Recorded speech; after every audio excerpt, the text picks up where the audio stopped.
हाय, मेरा नाम डॉक्टर मेघना वर्मा है। मैं एक साइकोथेरेपिस्ट और साइकेट्रिस्ट हूँ।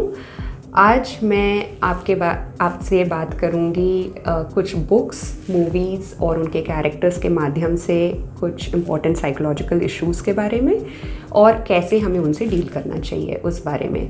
जो बुक आज मैंने चूज़ की है आपसे बात करने के लिए, उस बुक का नाम है मैन सर्च फॉर मीनिंग। इसके ऑथर विक्टर फ्रैंकल हैं, जो कि खुद एक साइकेट्रिस्ट थे और ये बुक 1946 में लिखी गई थी। आप सोच रहे होंगे कि मैंने इतनी पुरानी बुक आज क्यों चूज़ की है आपसे बात करने के लिए। मैंने इसलिए चूज़ किया है इसे क्योंकि ये आज भी उतना ही, इसमें जो लिखा गया है वो आज भी उतना ही इम्पोर्टेंट है। स्पेशली 1946 में विश्व युद्ध हुआ था। आज हम लॉकडाउन की स्थिति से गुजर रहे हैं और बहुत सारे लोग इसे वॉर लाइक सिचुएशन मानते हैं। और उस समय भी अर्थव्यवस्था यानी इकोनॉमी को काफ़ी धक्का लगा था। जो हमारी रूटीन लाइफस्टाइल है वो कम्प्लीटली चेंज हो गई थी। आज भी वही सिचुएशन है, वॉर लाइक सिचुएशन है। तो उस जब सर्कमस्टेंसेस यानी कि जो परिस्थितियां हैं हमारे चारों तरफ अगर बहुत मुश्किल हों तो उससे हमें कैसे गुजरना चाहिए, इसके बारे में विक्टर फ्रैंकल ने लिखा है और वो टिप्स मैं आपसे शेयर करना चाहूँगी। पर्सनली मुझे इनसे काफ़ी मदद मिली है और एक बुक सर्वे हुआ था 1991 में अबाउट द टॉप 10 बुक्स जो किसी की लाइफ को चेंज किया है जिस बुक ने। एंड ये टॉप 10 बुक्स में, ये सर्वे में ये टॉप मोस्ट बुक थी। तो मुझे उम्मीद है कि जिस तरीके से मुझे इसमें से काफ़ी कुछ सीखने मिला है, विश्व भर में काफ़ी लोगों को इसमें से सीखने के लिए मिला है, आपको भी इसमें से टिप्स मिलेंगे जिनसे आप जो करंट स्थिति है, करंट सर्कमस्टांसेस हैं, जो स्ट्रेस है, एंजाइटी है इससे एसोसिएटेड, उससे आप डील कर सकेंगे। सबसे पहले आपको बताना चाहूँगी कि विक्टर फ्रैंकल की परिस्थिति क्या थी। वो एक साइकेट्रिस्ट थे और 1942 में जब विश्व युद्ध अपनी चरम सीमा पे था, उन्हें, क्योंकि वो एक ज्यू थे, उन्हें अपने क्लिनिक से अरेस्ट कर लिया गया था कंसंट्रेशन कैंप में भेजने के लिए। उनके माता पिता, उनकी बीवी और भाई को भी अरेस्ट किया गया साथ में। इनफैक्ट उन्हें पता भी नहीं था कि उनके पेरेंट्स, उनका भाई और उनकी बीवी ज़िंदा हैं या नहीं हैं। उन्हें कोई खोज खबर नहीं थी। अगले 3 साल तक के लिए वो कंसंट्रेशन कैंप में ही थे और वो इन कंसंट्रेशन कैंप्स में डॉक्टर की तरह नहीं बल्कि एक मज़दूर की तरह काम करते थे। वो रोड खोदते थे, रेलवे की पटरियों को बिछाने में हेल्प करते थे और उनकी चारों तरफ बीमारियां, मौत और दुख दर्द ही फैला हुआ था। इतने ग्रेव सर्कमस्टेंसेस में या इतनी बुरी परिस्थिति में भी उन्होंने ऑब्जर्व किया कि जो ह्यूमन स्पिरिट होता है या जो जीने की इच्छा शक्ति होती है वो लोगों में फिर भी बरकरार रहती है। आज हमारी स्थिति इतनी बुरी नहीं है, बट आज भी स्थिति काफ़ी बेकार है, स्पेशली जो लोअर सोशियो इकोनॉमिक क्लास हैं उनके लिए। Even a lot of other people might be dealing with stress and anxiety कि फाइनेंशियल लॉस या अपने जॉब से जॉब लॉस होने की स्थिति से गुजर रहे होंगे। तो इस स्थिति में जो विक्टर फ्रैंकल ने खुद एक्सपीरियंस किया और उन्होंने काफ़ी सारे प्रिजनर्स का उन्होंने इंटरव्यू लिया ये जानने के लिए कि जब स्थिति इतनी होपलेस होती है, इतनी मीनिंगलेस होती है, फिर भी इंसान क्यों ज़िंदा रहता है, फिर भी इंसान में वो जीने की इच्छा शक्ति क्यों बरकरार रहती है। और ये जो किताब है इसमें इन सारे एक्सपीरियंसेस का एक, it is like a manual of all these experiences and all these tips. So I would be talking about 6 such tips which can help you deal with very, very grave situations in your life, any stress factor in your life. सबसे most important thing that he spoke about is love, यानी कि प्यार. And it is not in a romantic sense that he talks about love, but he talks about love in a एक रूहानी तरीके से वो इस बारे में बात करते हैं या एक ट्रांसेंडेंटल तरीके से वो इस बारे में बात करते हैं। उन्हें ये भी नहीं पता था कि उनकी बीवी कहाँ है, उनकी बीवी ज़िंदा है या मर गई हैं, बट जब भी वो बहुत परेशान होते थे या बहुत दुखी होते थे, वो हमेशा अपनी बीवी का इमेज अपने सामने लाते थे और वो ये सोचते थे कि वो इस परिस्थिति में जब मैं इतना दुखी हूँ वो मुझसे क्या बोलती, क्या वो मेरा धीरज बढ़ाती, क्या वो मुझे प्रोत्साहन देती कि मैं इस सिचुएशन से बाहर निकलूं, कि मैं इस नेगेटिव थॉट्स में नहीं फंसूं। एंड हमेशा उन्हें जवाब मिलता था यस, कि अगर वो होती मेरे आसपास तो वो ज़रूर चाहती कि मैं इस सिचुएशन में मैं एक नेगेटिविटी में नहीं फंसूं। तो the way he talks about love is not in a sense the romantic love that we talk about, but in a way जो कि फिज़िकल फॉर्म से भी परे होता है, जो कि बिल्कुल रूहानी तौर पे होता है। एंड शायद इसी लव के कारण वो अपनी हिम्मत बढ़ा सके। वो जब भी उन्हें कई बार ऐसा होता था कि जो नाज़ी सोल्जर्स थे वो उन्हें राइफ़ल्स से मारते थे या घूंसों से और लात से मारते थे, ताकि उन्हें कई दिनों खाना नहीं मिलता था या आसपास उनके लोग दम तोड़ रहे थे। पर इस सिचुएशन में वो कई बार सोचते थे कि क्या मेरे लिए सुसाइड करना ज़्यादा आसान नहीं होगा, मैं क्यों लड़ूं, किसके लिए लड़ूं। और उन्हें उसका जवाब मिलता था कि मुझे अपने परिवार के लिए लड़ना है, मुझे उनके लिए ज़िंदा रहना है, क्योंकि मैं कायर नहीं हूँ। मुझे I have to go on for the people that I love, that for the people who love me. So love is something very important, and if you have love in your life you have to feel gratitude and blessed for it.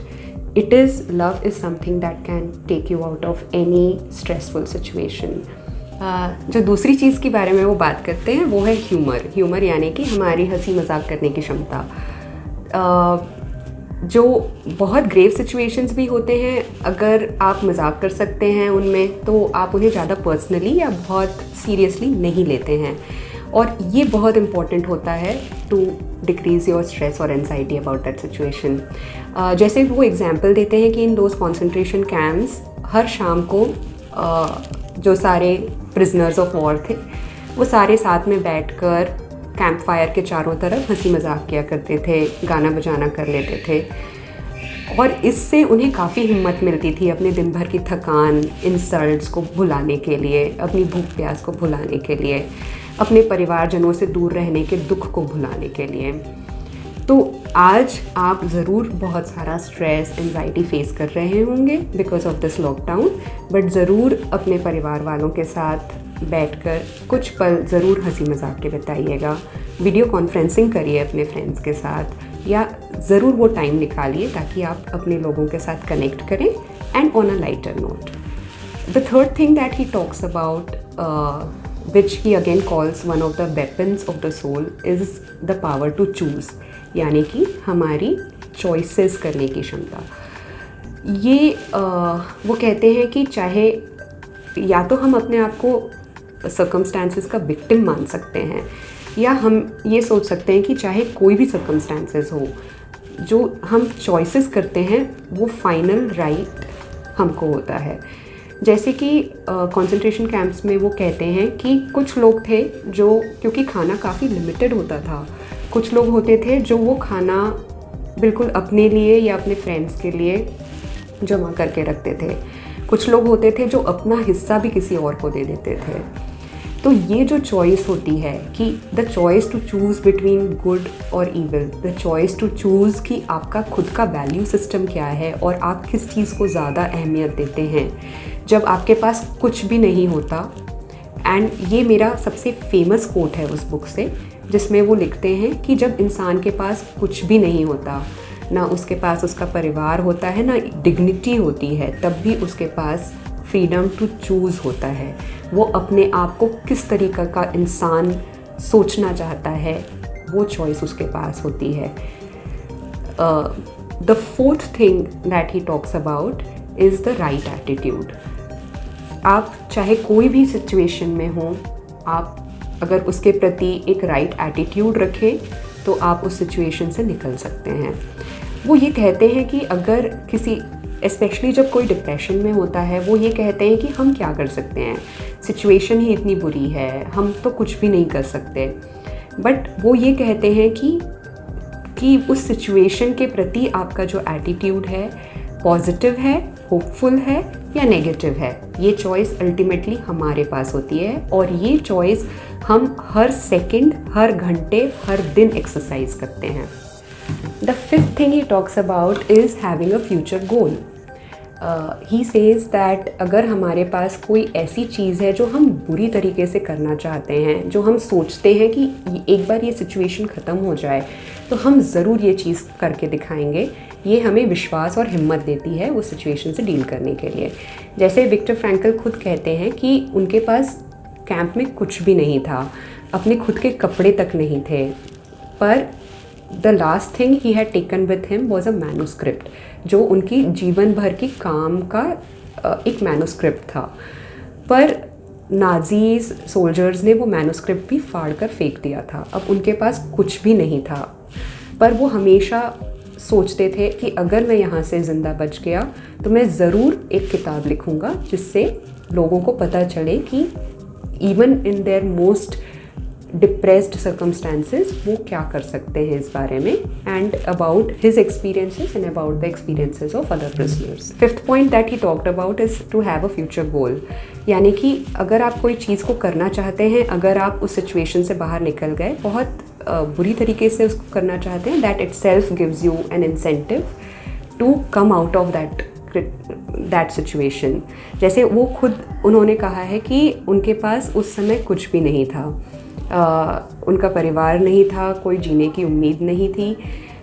उन्होंने अपने साथ सिर्फ एक manuscript लाया था, जो उनकी पूरी लाइफ की जो वर्क था वो उस मैन्यूस्क्रिप्ट में था, पर नाजी सोल्जर्स ने उस मैन्यूस्क्रिप्ट को भी फाड़ दिया था। अब उनके पास कुछ नहीं था, पर वो जब भी उन्हें अपनी सिचुएशन पे बहुत डिप्रेशन होता था या सेल्फ पिटी होती थी, वो हमेशा ये सोचते थे कि अगर मैं यहाँ से ज़िंदा निकल गया तो मैं ज़रूर इस बुक को कंप्लीट करूँगा। मैं अपने एक्सपीरियंसेस के बारे में और अपने प्रिजनर्स, जो फेलो प्रिजनर्स हैं, उनके एक्सपीरियंसेस के बारे में दुनिया को बताऊँगा। एंड इससे उनकी हिम्मत हमेशा बनी रहती थी। इनफैक्ट वो कहते हैं कि कई बार रातों में जब उन्हें नींद नहीं आती थी भूख के कारण या घबराहट के कारण, वो मैन्यूस्क्रिप्ट को, उनके पास ना पेपर था ना पेंसिल था, पर वो मैन्यूस्क्रिप्ट को अपने ही मन में बार बार लिखा करते थे।